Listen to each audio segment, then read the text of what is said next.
Hello, and welcome once again to Foodie and Friends.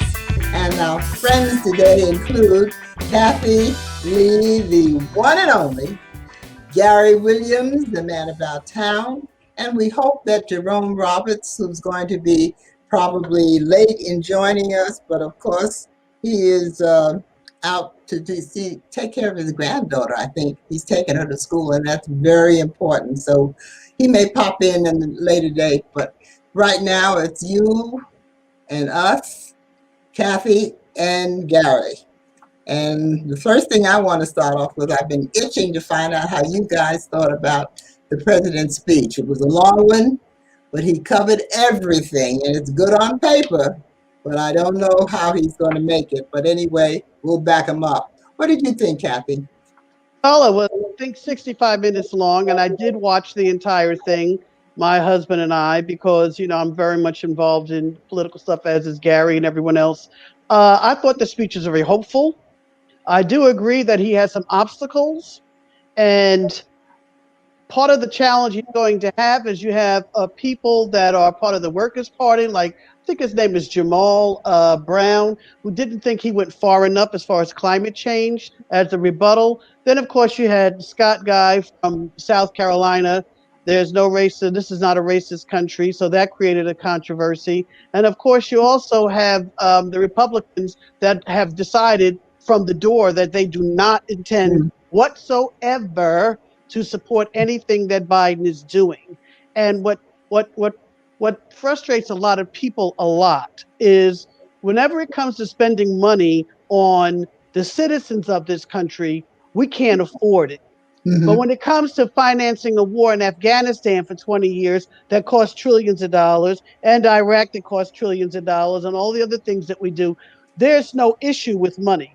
And the same thing is when the Republicans are in power, they sure find a way to really spend, spend, spend, and then wait for mommy and daddy, the Democrats, to come back and put the budgets back in place or put everything Yeah. back in order.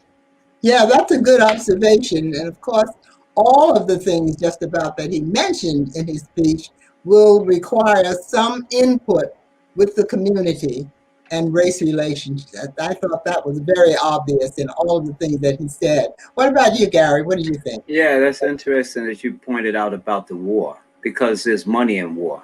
So, if there's no money involved in making in this situation with the budget, then that's natural for most politicians, even Republicans and Democrats, not want to sign anything. That's just the capitalistic system that we're in.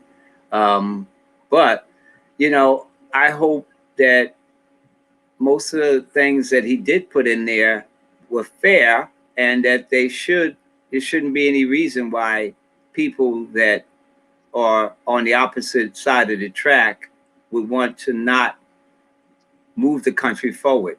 So if they're not wanting to move the country forward, what are they for?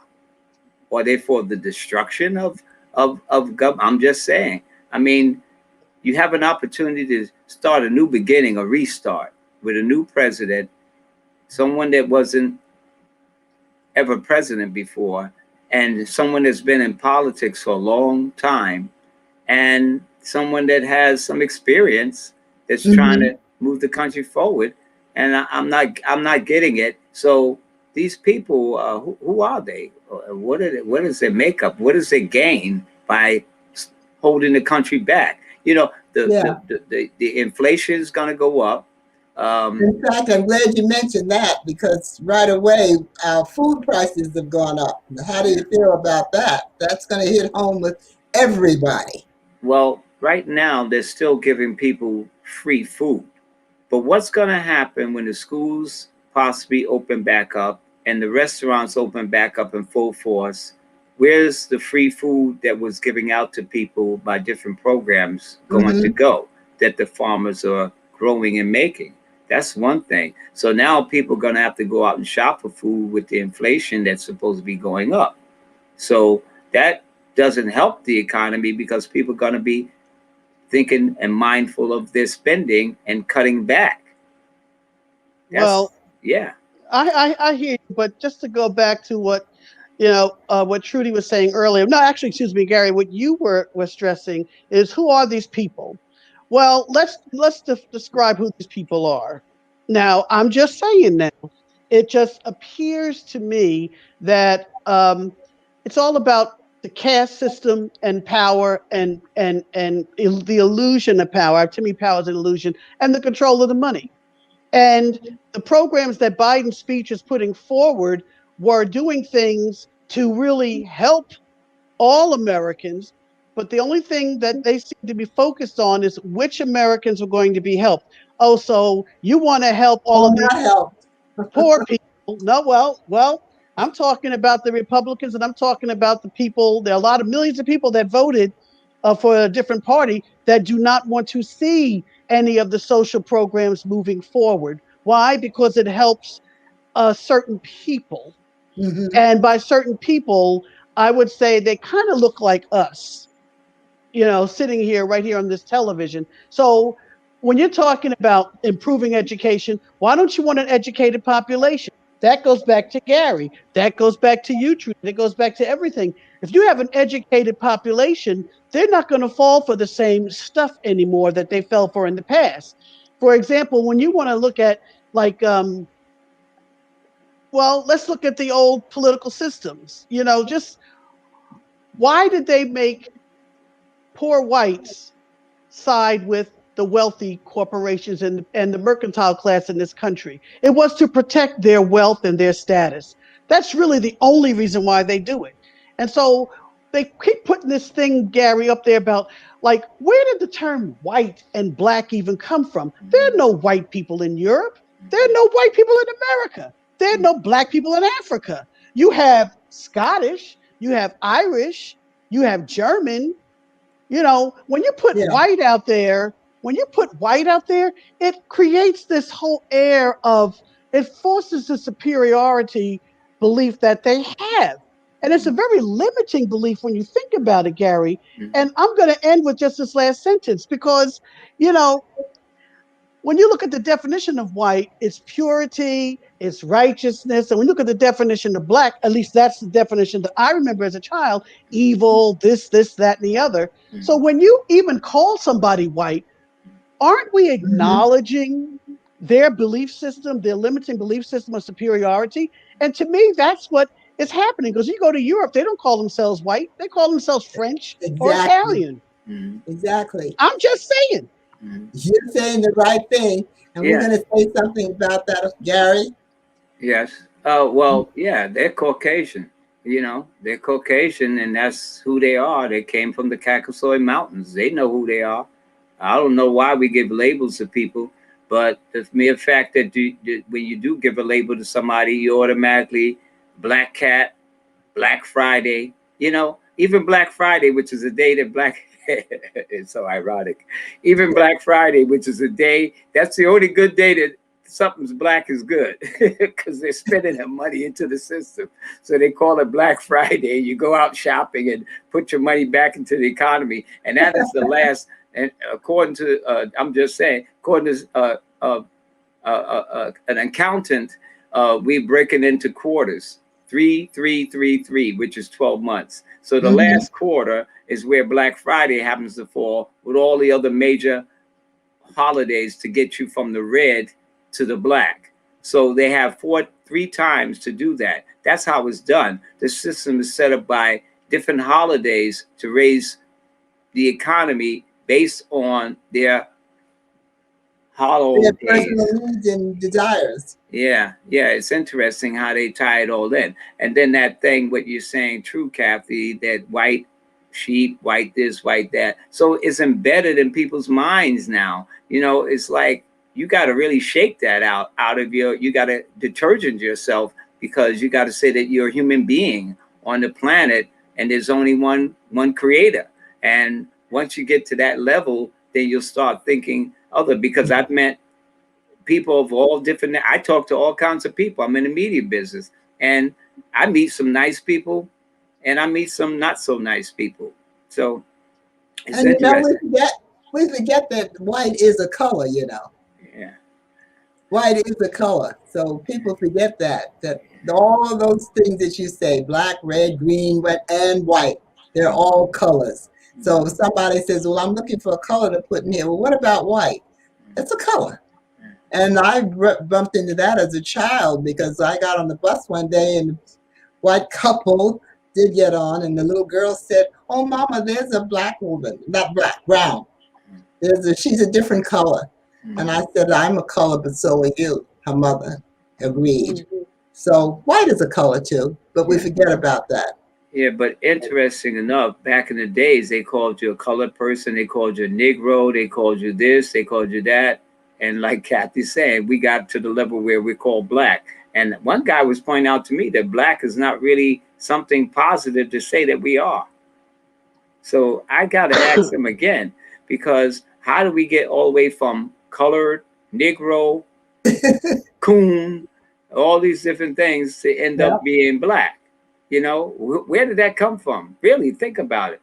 You know, think about it in the 40s where they called you a colored person, or the sign said, no colors allowed in here, colored water fountain.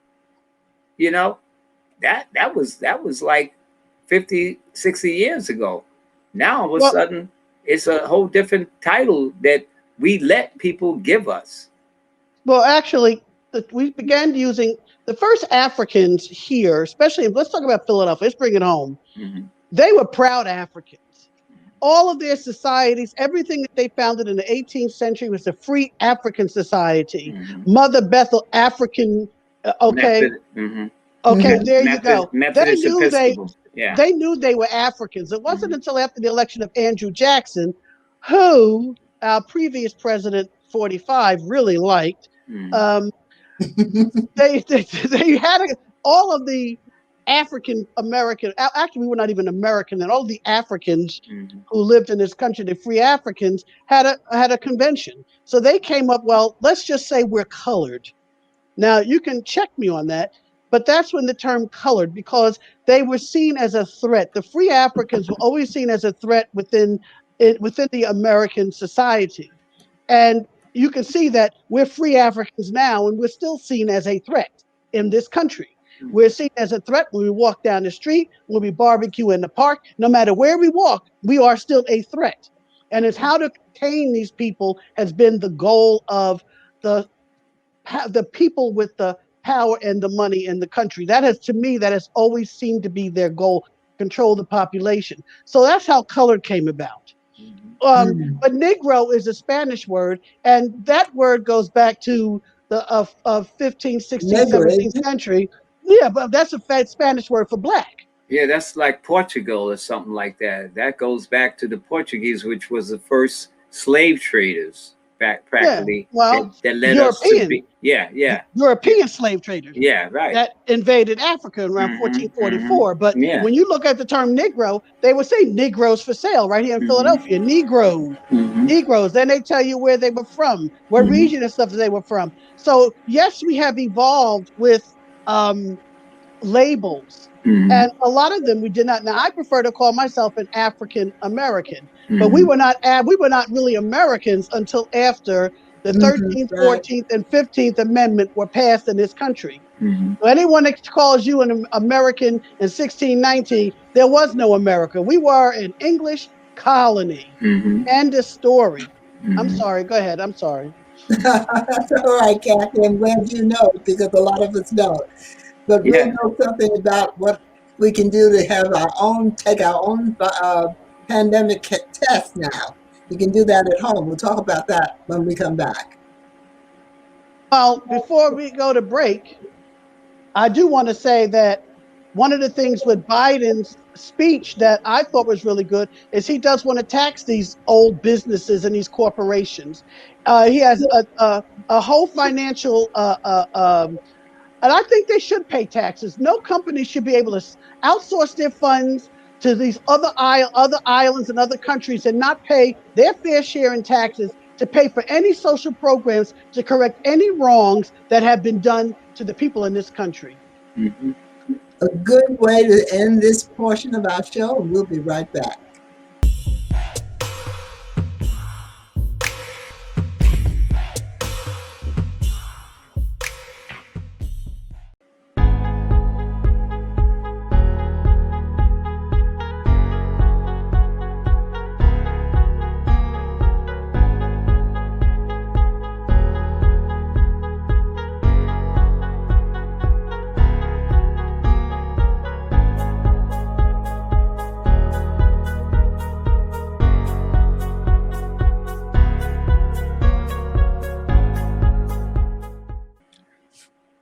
Well, we're back with you, Trudy and friends, and we have our third friend. He just joined us, and he's on the road.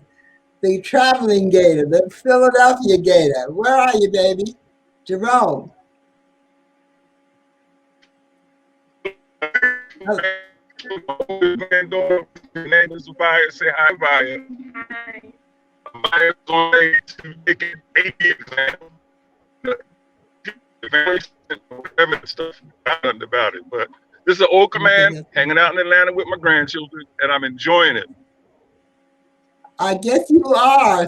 Oh, you make sure that you stay well, though, doing that, and that they're safe also. Hello, can you hear us? Well, at least he knows we're here, and he tried to greet us.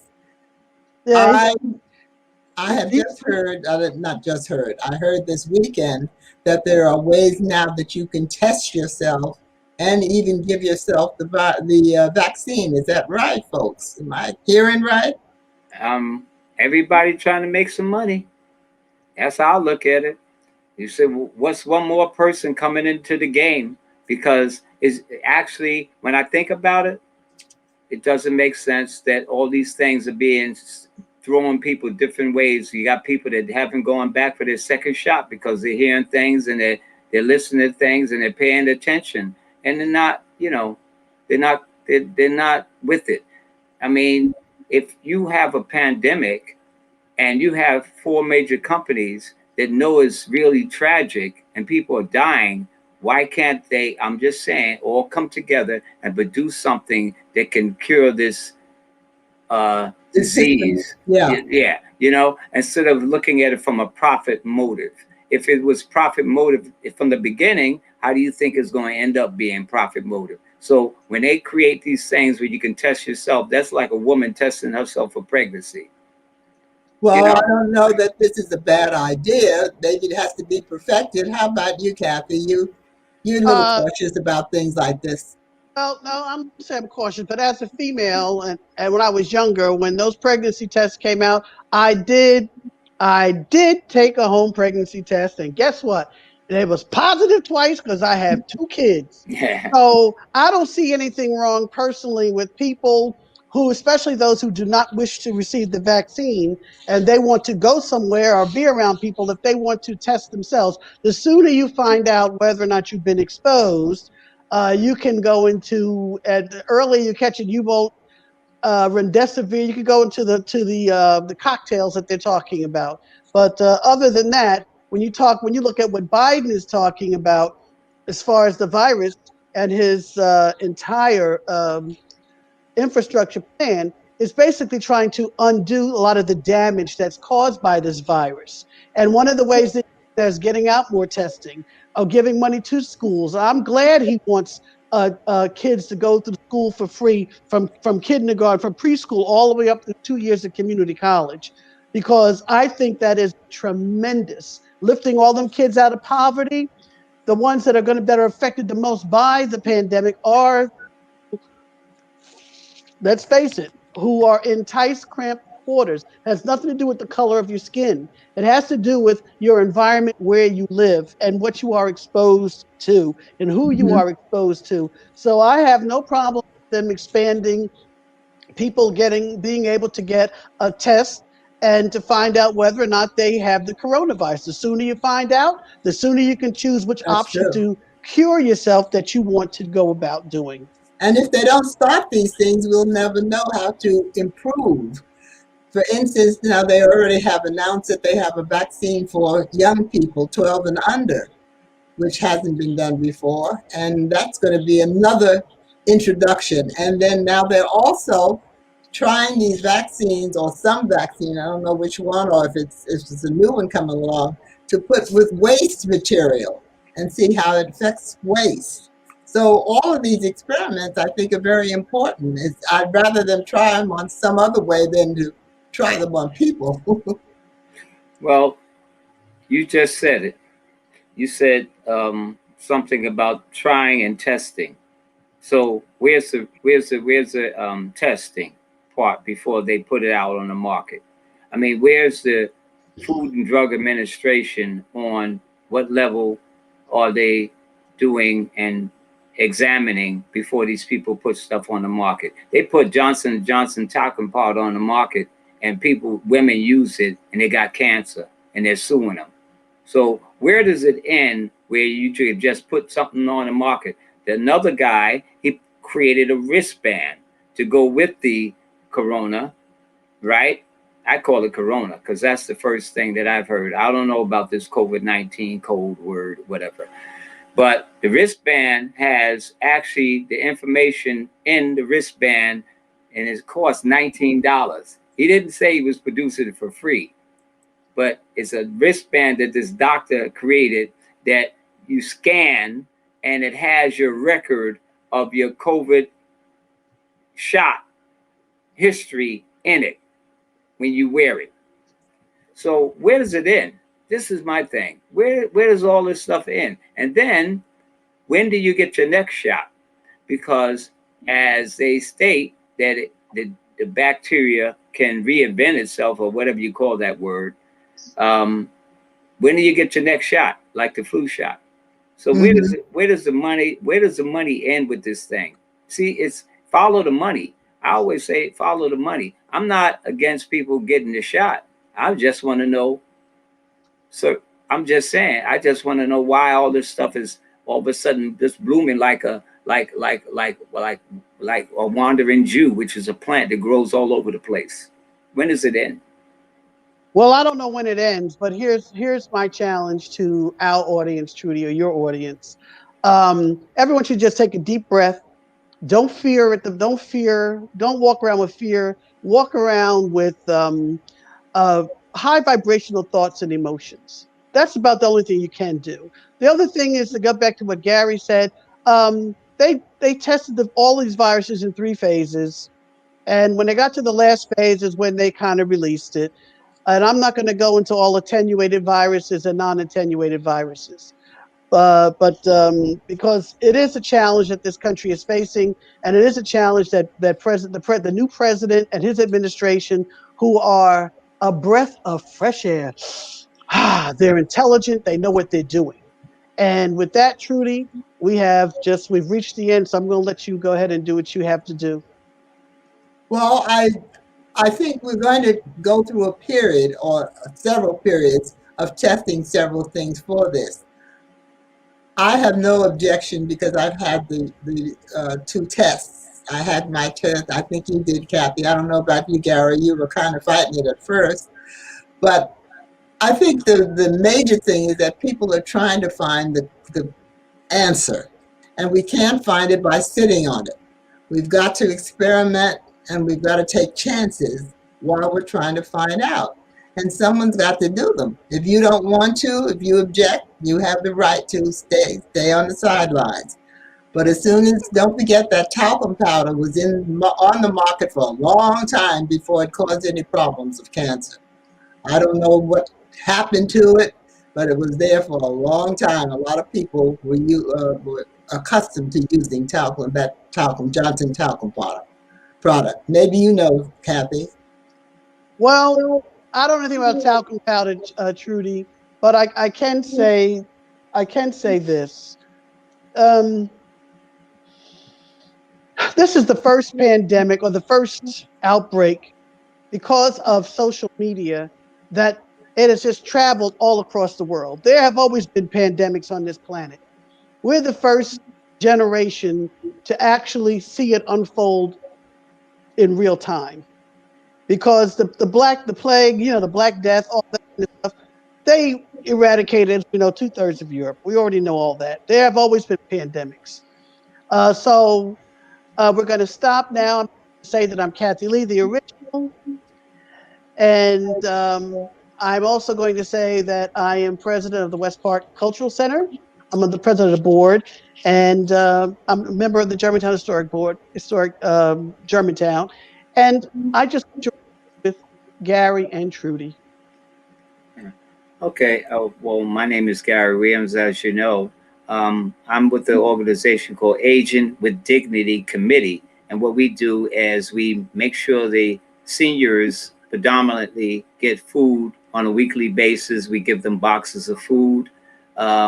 Also, we give them social and health and all types of informations that they can utilize to help themselves, including repairs on their homes and things like that. And also if they have offspring in the homes that qualify for jobs, we can resource that out to them also. And I do my own feeding of the homeless in the streets, and I learned so much by, and I got to change that word, because I learned from one of the homeless people that we call homeless that he's not homeless. When I went to give him the food, he said he's not homeless. He said he's houseless. He said the world is home. And it really stuck with me to call them houseless from now on. So sometimes you got to watch your vocabulary, and I learned from them. It's very interesting. It's so heartwarming that I got that experience. So I do that. I do the Aging with Dignity, and hey, you know, you can. What we're going to do right now is to remind people that we're here every Wednesday to help you and just talk about these problems that face all of us. We're very happy to have you with us. Have a blessed day and a safe one. That's Yes, what I'm saying. I How can. is she talking to Kathy and Kathy muted? She can't. I heard everything Trudy said. No, I'm saying she couldn't hear you because you was muted. I wasn't a minute ago. Yes, she was a minute ago. All right, whatever. Hey. I ain't debating today. That's my thing today. I ain't debating with nobody. Oh, I thought Trudy could hear me. I didn't realize she couldn't hear me. Yeah, you were muted. Oh, muted. But I heard you. thank you, because it was telepathically done. Right. I complimented you on your background, and you will give me thumbs up. Yeah. Yeah. I thought y'all was communicating. Yeah, You know. you're talking about the background. Yeah. You like my fake flowers? I love your background. It's real nice. Are they from your garden? No, they're from the store. They're fake.